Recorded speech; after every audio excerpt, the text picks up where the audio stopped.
Ya, Assalamualaikum warahmatullahi wabarakatuh.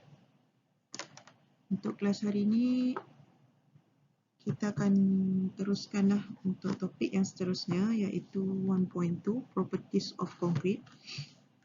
So, untuk Properties of Concrete ni ada 9 benda lah yang kita akan cover, which is properties based on strength, workability, permeability, carbonation, early age, density, volume change and crack control, deformation and creep, and abrasion resistant. Okay, next, workability. Workability means ease of placing, consolidating, and finishing freshly mixed concrete. And concrete should be workable but should not segregate or bleed excessively. Okay, workability ni memang selalunya kita akan check setiap kali kita nak guna bancuhan konkrit tu dalam structure. Okey, maksudnya setiap kali truck mixer lori tu sampai, so first thing first memang awak akan check workability based on design mix yang awak buat. Okey. So kalau first time awak buat, workability awak tu tak achieve, okay, selalunya dia akan buat untuk test yang kedua dan yang ketiga lah. So kalau lepas test yang ketiga pun workability tetap juga tak achieve, selalunya lori tu dia akan reject keluar lah. Okay. And then factor effective workability is water cement ratio, aggregate admixture, final cement, and time and temperature.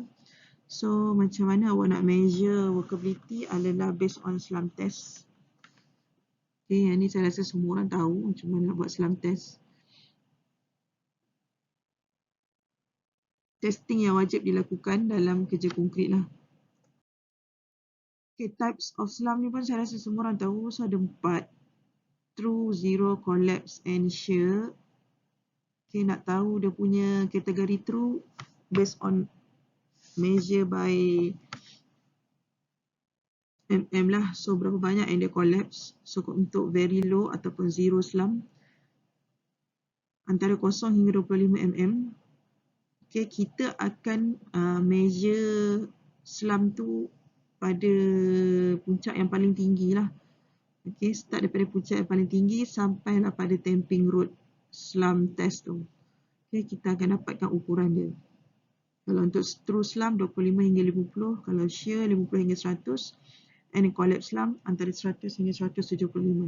Okay, kalau dalam reinforced concrete, okay, on the side tu, kalau awak tengok dia akan guna pakai untuk medium workability antara 50 hingga 90. So macam mana cara awak nak dapatkan 50 hingga 90 adalah first thing first, awak jangan increase water cement ratio. Okay, apa yang awak kena tambah adalah awak kena tambah admixture.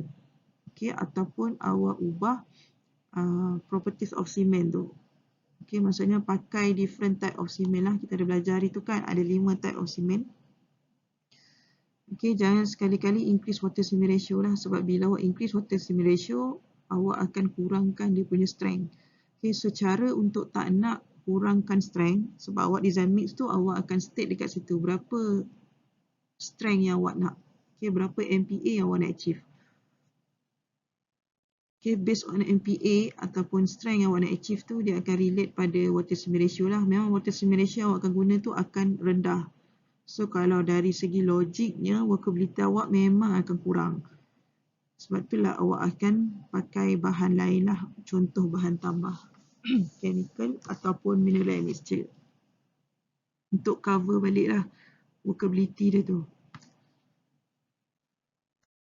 Okay, ni contoh gambar lah. Kalau awak tengok bleed water, nampak tak ada macam buih-buih bintik-bintik tu. So itulah yang saya sebut tadi tu, heat of hydration. So bila terlalu cepat heat of hydration tu yang akan menyebabkan porous. Okay. So buih-buih ni nanti dia akan permukaan struktur awak tu akan berbintik. Okay, segregation. So segregation is separation of constituents so that their distribution no longer uniform. Okay, macam mana boleh jadi bila partikel cause tend to separate from the mixture during pouring and compacting. It happen too much use of aggregate. Okay, nanti kalau buat bengkel, awak boleh perasan lah. So, mana-mana group yang pakai design mix yang macam lebih aggregate, awak boleh nampak aggregate tu macam terlebih dalam awak punya bancuan konkrit tu. So, percentage untuk berlaku segregation tu sangat tinggi lah. Lagi-lagi bila konkrit awak tu agak cair.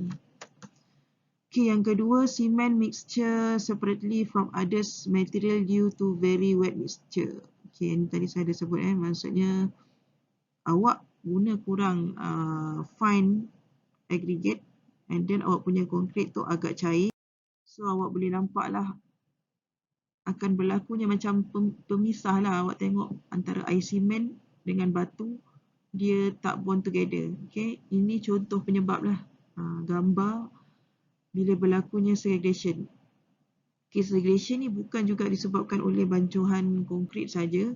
So, dia juga disebabkan oleh method of compacting lah. Maksudnya bila awak compact terlalu lama pada satu kawasan tersebut pun boleh menyebabkan segregation. Okay, yang mana partikel yang berat akan berada di bawah dan partikel yang ringan akan berada di atas.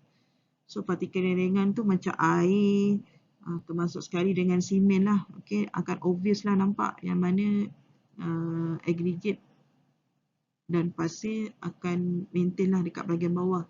So, kalau awak tengok ini contoh berlakunya segregation. Bila awak dah demolding awak punya formwork tu, so awak akan nampak lah part mana yang akan berlakunya segregation. Okay, macam mana cara nak control? First lagi, mestilah provide good workability. Okay, kalau konkrit awak tu terlalu dry pun akan menyebabkan segregation lah. Okay, surface awak tu takkan rata. Not vibrate excessively when using vibrator or steroid. Okay, tadi saya sebutlah jangan terlebih buat compaction. And then yang paling penting sekali, jangan pour very high position during pouring work. So, masa awak nak tuang konkrit dalam formwork tu jangan terlalu tinggi lah. So, sekurang-kurangnya tak lebih daripada 1 ataupun setengah meter. Okay. Kalau boleh, sebab tu kalau tengok dalam kerja-kerja konkrit, kalau boleh lagi dekat formwork tu dia akan tuang konkrit. So, itu antara untuk mengelakkan segregation lah. Okay, bila awak tuang pada condition yang terlalu tinggi, maksudnya position yang terlalu tinggi masa awak tuang konkrit tu, so percentage untuk konkrit tu terpisah sangat tinggi lah. Maksudnya yang ringan mesti dia akan jauh daripada point yang awak aim tu lah. Okay, kalau yang berat tu dia akan static lah, yang ringan macam air simen lah especially-nya. So, dia akan berlakunya separation lah nanti. Okay, antara efek dia adalah weak strength, produce poor concrete surface and honeycomb. Okay, ini penyebab utama lah segregation. Segregation ni boleh berkait rapat juga dengan bleeding. So, apa itu bleeding? Bleeding is the amount of water in the mixture rise to the surface of freshly placed concrete. Okay, macam mana benda tu boleh terjadi? Bila inability of solid material to hold all of the mixing water when it settle down. So, apa efek dia? Top or surface of each structure become wet and damp, lead to weak division. Bleeding is responsibility for causing permeability in concrete, poor bond between two layers. Okay, ini antara contoh lah grit water. So, kalau awak tengok gambar yang atas ni, awak nampak tak? Terasing antara air simen dengan aggregate. Okay, yang ini pun kalau awak tengok konkrit dia masih lagi cair, tapi awak tengok dia punya mixture tu bind together. Okay, sebab tu saya kata kalau awak nak increase workability, jangan tambah air lah. So, bila awak tambah air, nampak tak? Dia punya texture of concrete dia agak wet. Okay, how to control bleeding? Reduce water content, adding pozzolan, increase fineness of cement. So, kalau awak tengok cement type 3 akan lagi bagus lah compare dengan simen yang biasa, OPC type 1. Place concrete to the lowest possible slump. If need higher slump to speed placement, consider using plasticizer. So ni dah bagi tahu lah. Okay, kalau awak rasa awak nak increase workability, so lebih sesuai menggunakan ataupun tambah supervisor dalam design mix awak tu.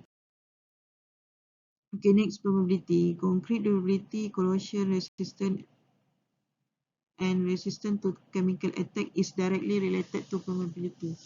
Okay, permeability ni dia berkait dengan chemical attack lah. Okay, setiap structure tu memang akan ada sifat high permeability ataupun low permeability.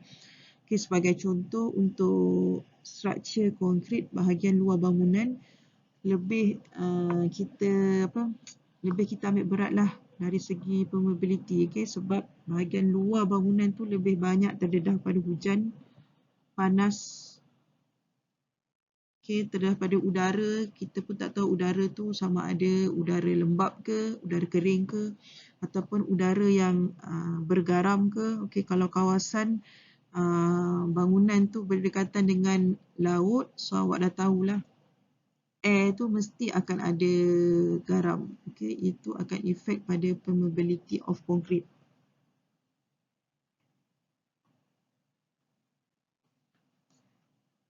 Decrease permeability, improve concrete resistant to saturation, sulfate attack, chemical attack and chloride penetration. Okay, permeability ni, concrete has a tendency to be porous due to the presence of void form during or after placing. So ini tadi saya dah sebut lah. Kalau tengok permukaan structure awak tu macam ada berbintik-bintik halus tu, sebenarnya itu adalah penyebab porous lah. Okay, bila adanya porosity pada structure konkrit, automatik dia akan efek pada permeability. So, permeability of concrete can be reduced by reducing the water content or increase the cement content. Okay, that's why lah masa last surface dekat atas tu, selain daripada nak bagi structure awak tu smooth, lepas awak compact contoh atas lantai tu, so awak akan taburkan sikit kan dengan simen kan. So itu antara salah satu cara lah untuk cover balik poros yang berlaku pada surface konkrit tersebut. Okay, antara faktor influencing permeability is water cement ratio, workability, types of structure, method of compaction, grading of aggregate and curing.